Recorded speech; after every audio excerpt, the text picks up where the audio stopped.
students, we have discussed the biography of our writer William Wordsworth and then his romantic movement and then some characteristics of romanticism. Later on, we have discussed the concept of nature according to Wordsworth.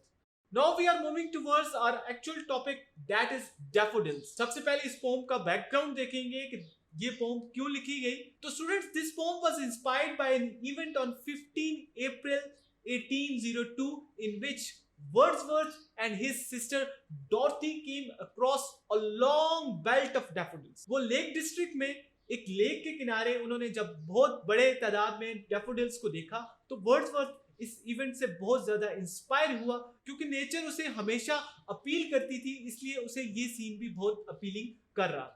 बाद में तकरीबन 1804 से लेकर 1807 के दरमियान इस pome को लिखा गया और इस पोम का पहला वर्जन 1807 में पब्लिश हुआ. A revised version was published in 1815 as well. ये रिवाइज्ड वर्जन क्यों पब्लिश किया गया? क्योंकि पहला वर्जन जो वर्ड्सवर्थ ने इस पोम का पब्लिश किया गया था तो उस वक्त के क्रिटिक्स ने उसको कुछ क्रिटिसाइज किया ऑन डिफरेंट ग्राउंड्स. तो बाद में 1815 में वर्ड्सवर्थ ने इस पोम का दूसरा वर्जन पब्लिश किया जो कि आज हम पढ़ते हैं. अब हम इस पोम के टाइटल की तरफ चलेंगे जो कि डैफोडिल्स है. लेकिन स्टूडेंट्स, ये जान के आपको हैरानी होगी कि वर्ड्सवर्थ की एक्चुअल पोइम में ये टाइटल नहीं है. एक्चुअली वर्ड्सवर्थ ने इसे पहले स्टेंजा की पहली लाइन वाला टाइटल दिया था, I wandered lonely as a cloud.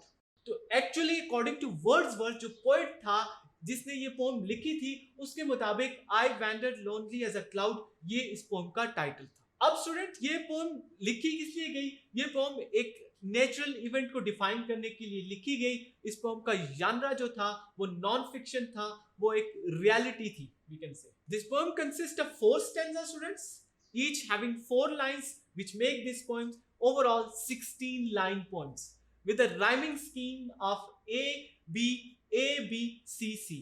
It means के first line rhyme करती है third line से और second line rhyme करती है fourth line से. Similarly, last 2 lines आपस में rhyme करती है. अब ये rhyming है क्या? स्टूडेंट्स, राइमिंग मींस हम आवाज अल्फाज जो साउंड इफेक्ट प्रोड्यूस करते हैं. हम लेटर ऑन जब पोम को स्टडी करेंगे तो मैं आपको इस राइमिंग स्कीम के बारे में मजीद मालूमात दूंगा.